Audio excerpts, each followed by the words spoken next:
If you're gonna get the same eyeballs as the NBA, it comes with the territory. With millions and millions of fans, this is not going to go away. Like, we have seen it across the board. Did you know that WNBA players face harassment not just on social media, but right there on the court? Caitlin Clark just had a fan removed during a playoff game. But here's the real question. Is removing fans enough, or does the WNBA need a whole new game plan? Picture this. It's game 2 of the playoffs, and the Indiana Fever are fighting for their lives against the Connecticut Sun. The arena's electric. Fans are going wild, and Caitlin Clark is in the zone. But then, something catches her eye. A fan at courtside is getting way too rowdy. Clark's not having it. She spots an official and points out the troublemaker. Next thing you know, security's escorting the fan out. One of the reactions that you guys wanted to hear from me was about the stuff that Sheryl Swoopes once again said about Caitlin. She was on Gil's podcast, and honestly, you guys, I think I'm done talking about Sheryl Swoopes. Cannot be a representation of what the WNBA would want in their league. This is our league. This was built, like, I feel like, as a women's basketball historian myself, I've been watching since I was 5. I was here before the league started, as a lot of the fans on social media feel the same. That ain't a representation of us. Y'all not like us. They not like us, okay? Just like that, the game's vibe shifts. Players are looking around, fans are buzzing, and you can feel the tension in the air. But here's the thing, is kicking out one fan really fixing anything, or are we just slapping a band-aid on a much bigger problem? Let's talk about what's really going on in the WNBA. Let's talk about what's really going on in the WNBA. You think one rowdy fan is bad. Imagine facing death threats just for doing your job. That's the reality for some WNBA stars, and it's way more common than you'd expect. Caitlin Clark's incident isn't just a one-off thing. It's part of a bigger, scarier picture that's been haunting the WNBA for a while now. Remember that All-Star game when a fan tried to grab Angel Reese? Yeah, that happened. And it's not even the worst of it. Renee Montgomery, who's not just a former player, but now a WNBA co-owner, is sounding the alarm. She's saying some fans are crossing the line, especially when it comes to Caitlin Clark. We're not talking about a few boos or some trash talk. We're talking full-on harassment. You know how passionate sports fans can get. So please don't confuse me saying motivated by hate by meaning hating on a team the way a normal diehard fan would. A diehard Falcons fan can hate the Saints, but they would be going a little bit too far if they created nude AI pictures of Saints players and then sent them to the Saints players' families. That's what Caitlin stans have done to Angel Reese. Right? That's cool and all, but Montgomery's pointing out there's a big difference between cheering for your team and sending death threats. Yeah, you heard that right. Death threats to players for playing basketball. But here's where it gets even crazier. The problem isn't just in the arena, it's following players home, into their DMs, onto their social media. These WNBA stars are dealing with a tsunami of online hate that doesn't stop when the final buzzer sounds. Imagine you're Caitlin Clark. You just had an amazing game, you're feeling on top of the world, and then you open your phone. Boom! A diehard Celtics fan could hate the Lakers. And you know what? If we being honest, that Celtics fan base has definitely gone too far with some of their racist remarks and their treatments of players. It's not okay. A diehard Tennessee Vols fan could have hated our UConn Huskies, but they would have been going way too far if they sent death threats to the UConn players. And that's what they've done. That's what Caitlin stans have done. A flood of nasty comments, bullying, maybe even threats. How are you supposed to focus on your next game with all that noise in your head? Montgomery says it's hitting young players especially hard.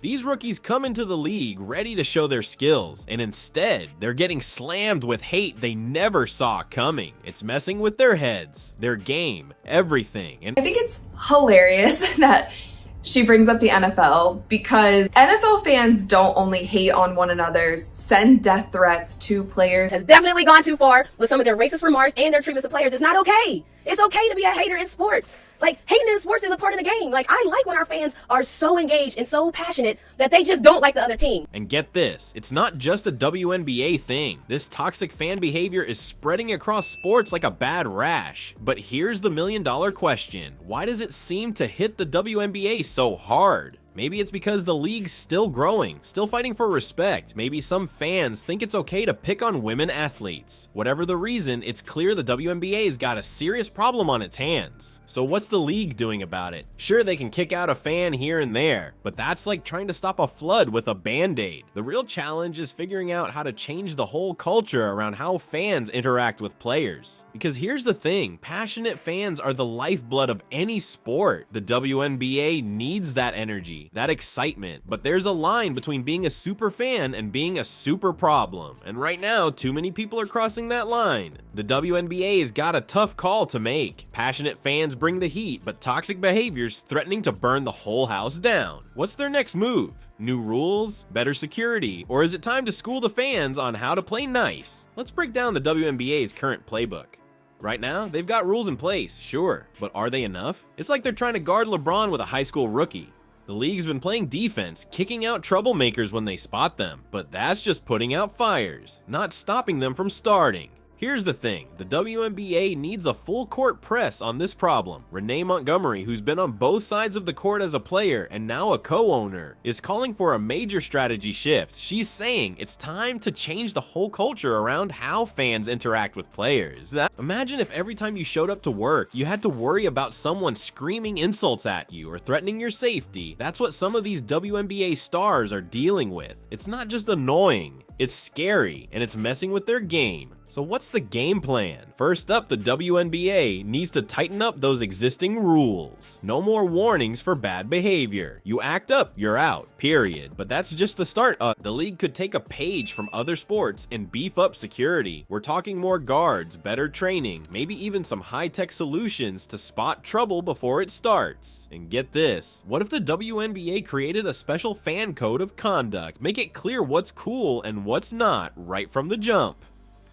But here's where it gets really interesting. The WNBA has a chance to be a real game changer here. Instead of just punishing bad behavior, why not reward the good? Create special sections for super fans who know how to cheer without crossing the line. Maybe even set up some controlled meet and greets so fans can connect with players in a safe way. And let's talk about education. A lot of fans might not realize how their actions impact the players. The WNBA could run campaigns, use social media, maybe even partner with schools to teach kids about respect in sports. It's not just about basketball, it's about creating a better culture overall. Now, what about all that online hate? That's a whole other ball game. The league could step up and provide players with resources to handle social media stress. We're talking mental health support, training on how to deal with trolls, maybe even some tech solutions to filter out the worst of it. And here's a wild idea. What if the WNBA partnered with social media companies to create special protections for players' accounts? Imagine if every nasty comment or threat got flagged and removed before the player even saw it. That could be a total game changer. But here's the real kicker. None of this works if the fans aren't on board. The WNBA needs to get creative about building a positive fan culture. Maybe they could spotlight fans who show amazing sportsmanship or create special events where fans and players team up for community service. The goal isn't to kill the passion. That's what makes sports great. It's about channeling that energy into something positive. Imagine an arena where the crowd's going wild, but it's all love. No hate, no threats, just pure basketball joy. You know what's wild? Players like Caitlin Clark have to stay laser focused even when fans are going nuts. But here's the million-dollar question. How do we create an atmosphere that's electric for fans, but not distracting for players? The WNBA's walking a tightrope here.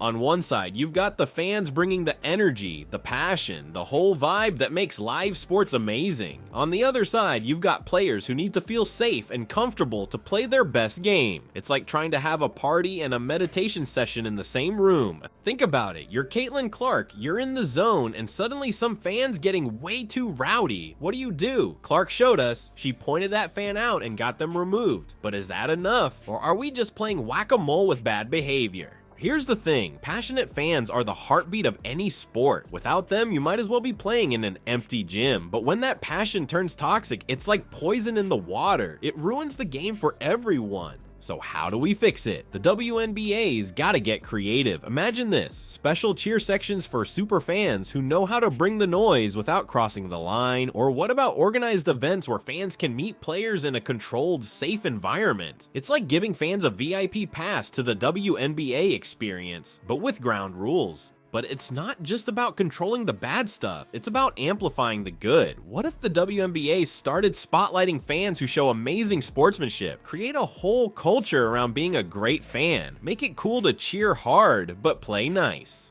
Let's talk about the players. They're not just athletes, they're performers under pressure. Caitlin Clark said it best, just stay focused on what's on the floor and for the other teammates that are right here with me. That's some Jedi level concentration right there. But should players have to deal with that kind of distraction? The league could step up its game when it comes to player comfort. Better security, sure, but also training on how to handle intense fan situations. Maybe even some mental prep to help players stay in the zone when things get wild in the stands. Here's a wild idea. What if the WNBA created calm zones in the arena? Areas where players can catch their breath without worrying about fan interference. It's like a timeout, but for the whole vibe of the game. But let's be real, we can't bubble wrap the whole sport. The intensity, the rivalries, the passion, that's what makes basketball great. We don't want to kill the buzz, we just want to make sure it doesn't sting. So how do we keep that electric atmosphere without risking player safety? It's all about balance, creating an environment where fans can go wild, but within limits, where players feel the love, not the pressure, where everyone remembers we're all here for the love of the game. Imagine an arena where the energy's through the roof, but there's no fear, where players can focus on their game without worrying about what's happening in the stands, where fans can cheer their hearts out without crossing the line. That's the sweet spot the WNBA is aiming for. It's not going to be easy. Changing fan culture is like trying to redirect a river. It takes time,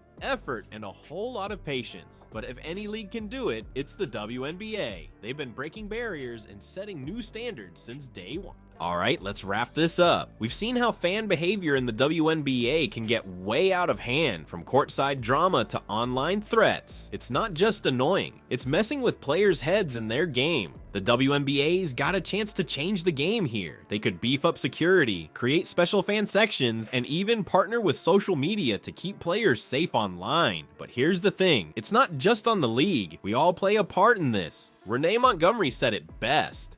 Being racist, sexist, and violent with your words. Come on now. What are we doing? Yeah, it's time for fans to step up. We can cheer hard, love our teams, and still keep it respectful. The future of women's basketball depends on all of us creating a safe, exciting space for the game we love. Let's make it happen.